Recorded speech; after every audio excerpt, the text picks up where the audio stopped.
Jayesh, have you tried? What is your experience?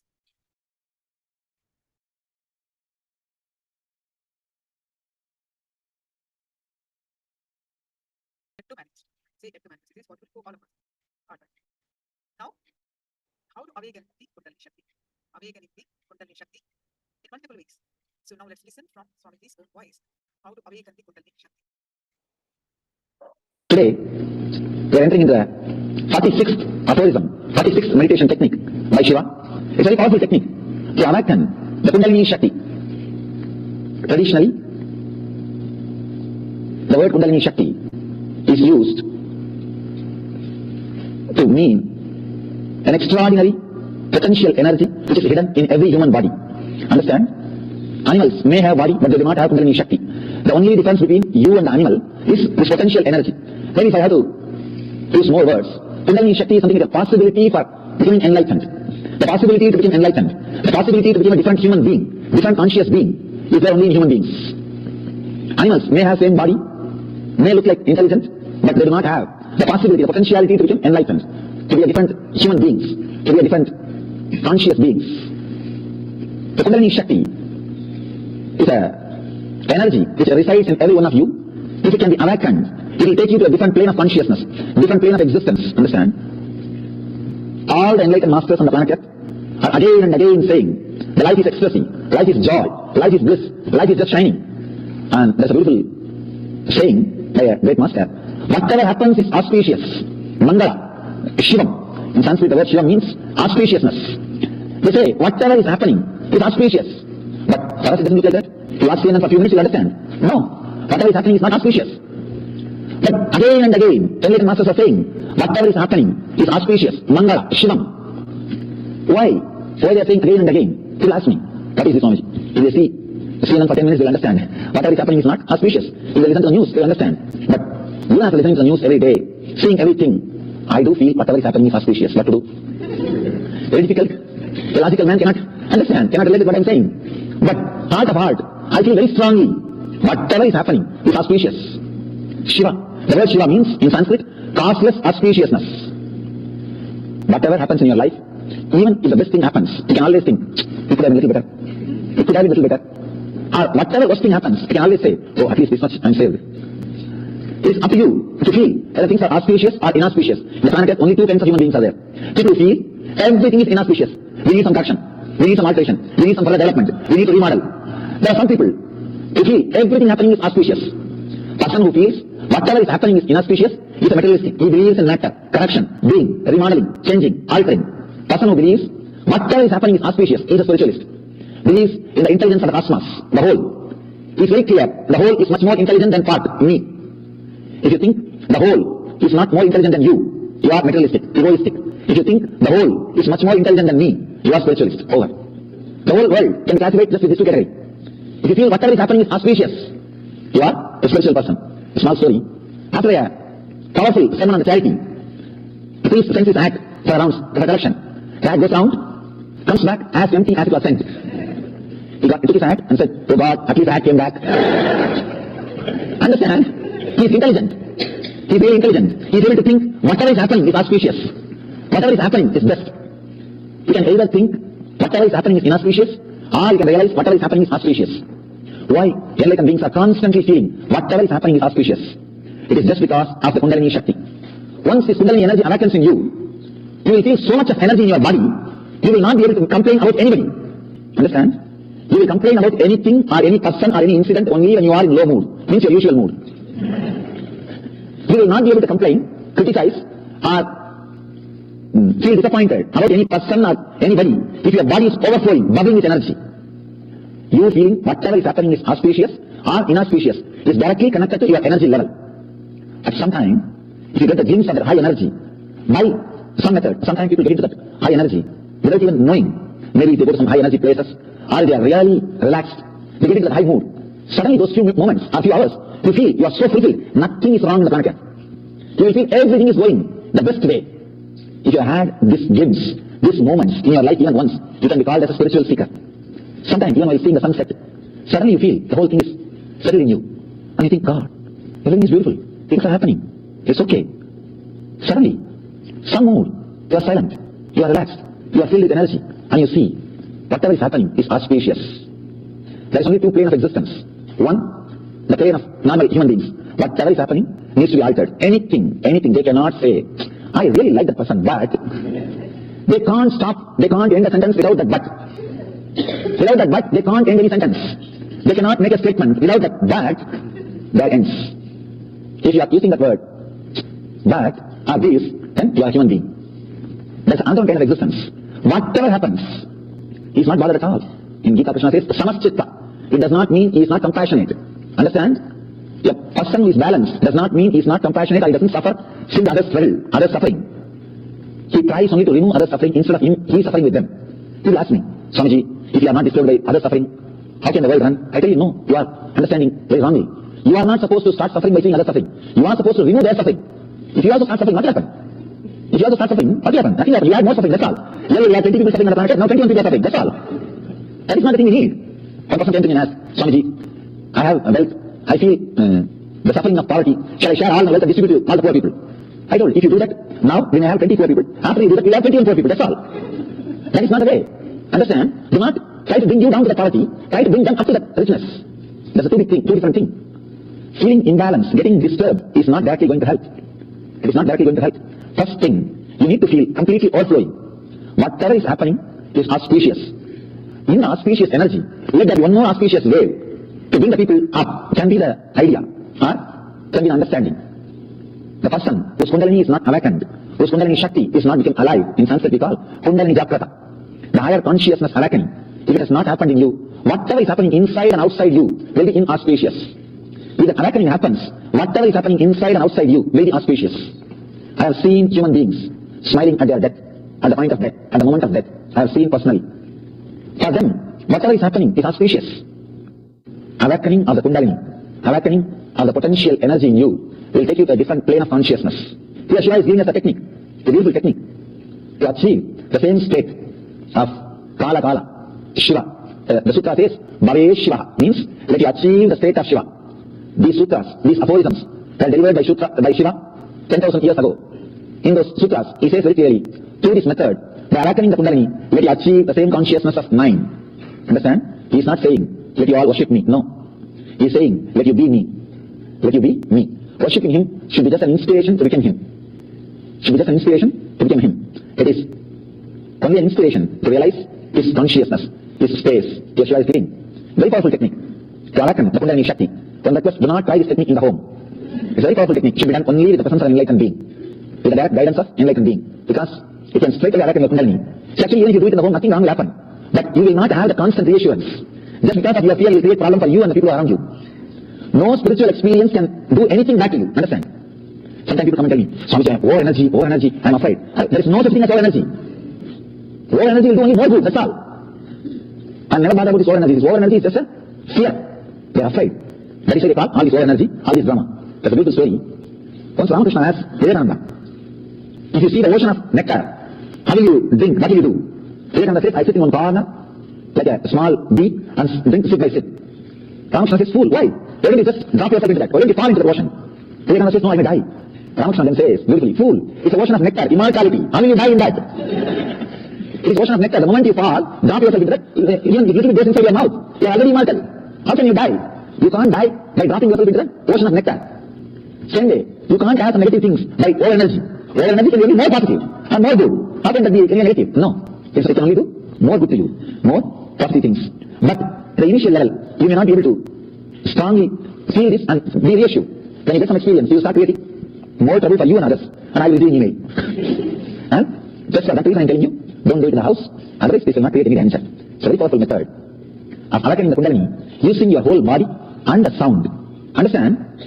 He is teaching a powerful method to bring your whole body to alive. He is asking you to contact the rectum and stop the ears. Means he is directly asking you to work on the Muladhara chakra, the root center, and awaken all your centers. The root center is at the end of the spinal cord. The end of the spinal cord, your base center, base chakra, Muladhara chakra is there. He is straightaway giving a technique to awaken. The Kundalini Shakti is also there only. The Kundalini Shakti is in the Muladhara chakra. That is where the Kundalini Shakti is there. He is straightaway asking you to awaken the center, to bring the Kundalini Shakti up. Very powerful technique.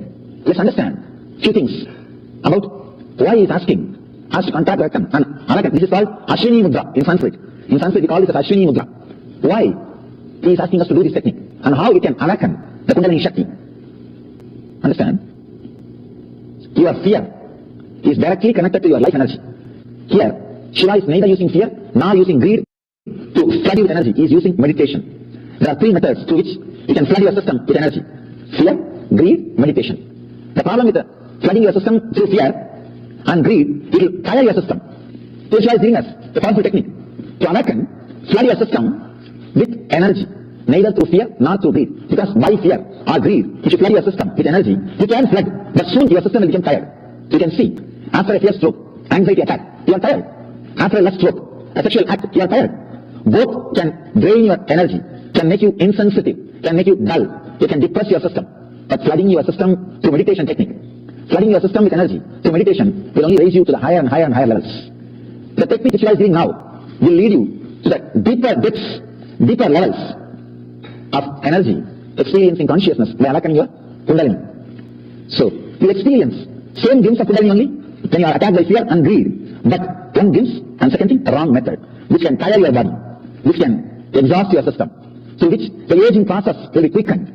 If your system is flooded with energy through meditation, the aging process will not be quickened. And second thing, your mind also will be ready to live long. Not just a body, not just a body, your mind also will be ready to live long.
Kundalini. The very word creates some vibration in our inner being. One of the most powerful, most important truth you need to understand and most misunderstood. Some of the most important truths in the life are only most misunderstood words in the life. Death, sex, meditation, Kundalini. All these words, most important words you need to understand, most important concepts you need to understand. Unfortunately, most misunderstood words.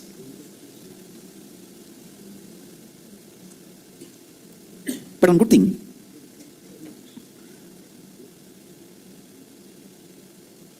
All these most important but most misunderstood words, like a Kundalini, sex, death, meditation, all of them are interconnected. Today I will expand on Kundalini. Let me give you the understandings about Kundalini. First thing, Kundalini is your inner potential energy. If you have diabetes, high blood pressure, how much ever you try using your fear or greed to push yourself to work, there will be an extraordinary tiredness beyond your mental will decision. There will be a force pushing you to bed, pushing you to sleep. Please understand. If you had this experience, you will be able to understand what I am saying. Kundalini is exactly opposite to that. How much ever outer situations try to suppress you, push you, shrink you, this will just expand you and make you vibrate with this power. Kundalini is the inner potential bioenergy, the possibility for God. The seed of God in man is Kundalini. Understand? The seed of God in man is Kundalini. So if the seed is nurtured, awakened, activated, if the seed is nurtured, awakened, activated, simply God happens in you. God happens in you. Simply God happens in you. Kundalini is inner potential bioenergy.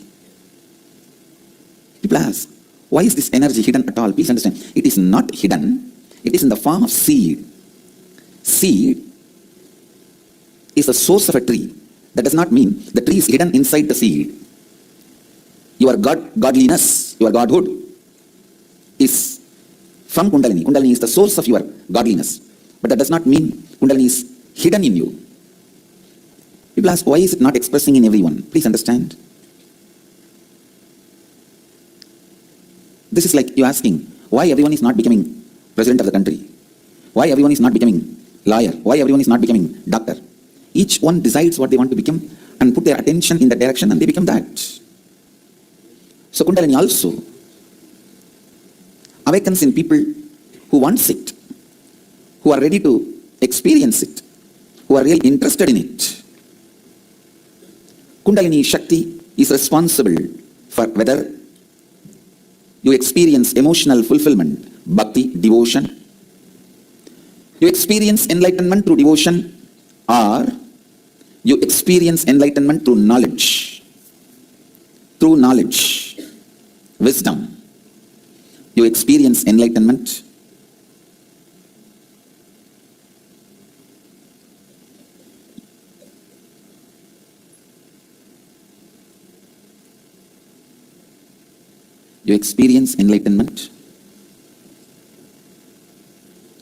through your logic. Whatever achievement happens in your life, whether in the form of wealth, or in the form of power, or in the form of health, or in the form of happiness, or in the form of fulfillment, everything, Kundalini is the source. Kundalini is the source of everything. If the Kundalini energy can be awakened and directed, it can get anything you want. It can get anything you want. Every human being, whether you are alive or dead, please understand, even the dead body carries the seed of Kundalini. Like, even if a snake is killed, the poison continues to remain inside the dead snake. That is why the poisonous snakes, even after they are dead, you should not put your leg directly on them. Because the poison continues to remain even inside the dead snake. Same way, the Kundalini continues to remain in the seed form even inside a dead body. Whether you are living or alive, your Kundalini exists in you in seed form. There are some people who knows how to awaken a dead man's Kundalini and use. That is what is black magic. If you awaken a dead man's Kundalini, where naturally he will not be there to give you yes or no, it is like taking the poison of a dead snake and using. The dead snake will not be there to give you yes or no. Without the consent yes or no of the dead snake, if you take the poison of that snake and use, that is exactly the way people awaken the Kundalini of the dead bodies and use it for their personal gains. Because it is unethical and adharmic, it is called black magic. But I am telling you, you don't need a dead man's Kundalini. You have enough. You have enough of Kundalini. Awaken and use it, it will become white magic. When you use your own Kundalini, it is white magic. When you use somebody else's, dead man's Kundalini, it is black magic.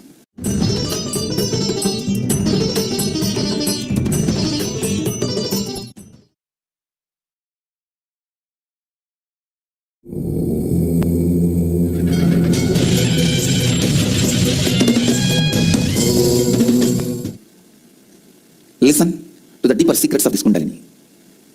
This Kundalini is the bridge between man and God. This Kundalini is the source of the energy in all of us. This can be awakened by various methods, including fear and greed. Even fear and greed awakens the Kundalini, but every time it weakens also. It is like a Kundalini is described as a sleeping snake in tantric traditions. Each time your fear or greed awakens Kundalini, it is equivalent to throwing a stone on the snake and making that snake hiss. Yes, when you throw a snake, it wakes up. It's awakened, but also weakened.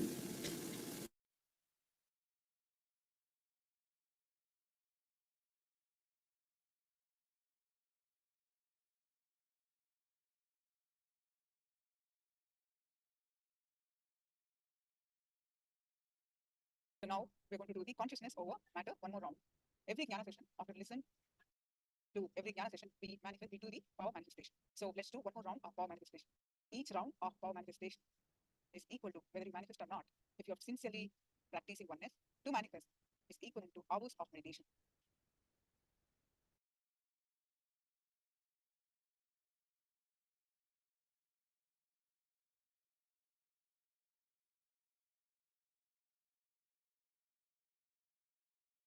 Nithyananda, everyone, am I audible?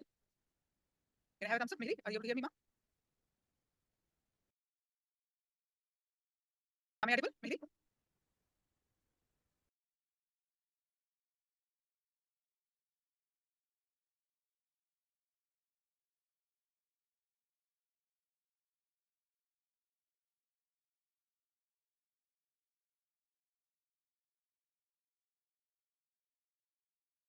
Nithyananda, am I audible, ma? Am I audible? Thank you. So now we are going to do the one more round of the power manifestation consciousness over matter. After every Jnana session, we do one round of power manifestation. Each power manifestation actually equivalent to hours and hours of meditation. Whether you got it correctly, whether the result have come, all that, you do not bother. But put your sincere effort to manifest the powers. Put your sincere effort to oneness space. Right? So let's do one more round before we enter into the next Jnana session. So today's power is consciousness over matter. Basically, with your power of your consciousness, by experiencing oneness space with Swamiji Paramashivoham. When you experience oneness space, you raise your consciousness. So with that power of consciousness, you're going to move the matter. The matter that we are choosing is either coconut, or if you do not have coconut, you can just get round fruit. So all of you, please go ahead and get one round fruit. If you have coconut, that's good. To manifest this power of consciousness over matter.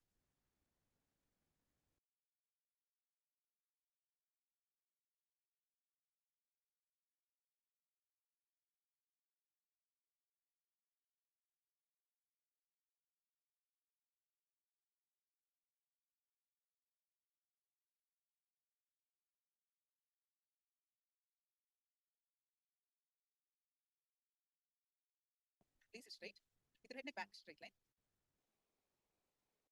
And keep your object on your palm.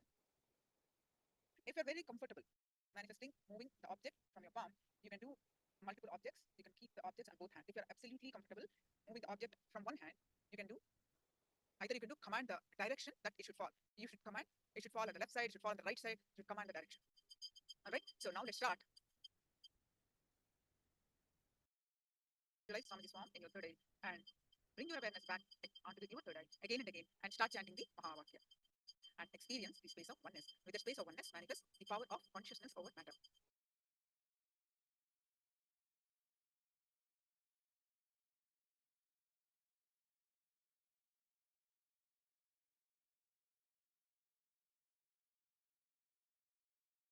Shivoham, Om Nithyananda, Paramashivoham, Om Nithyananda, Paramashivoham, Om Nithyananda, Paramashivoham, Om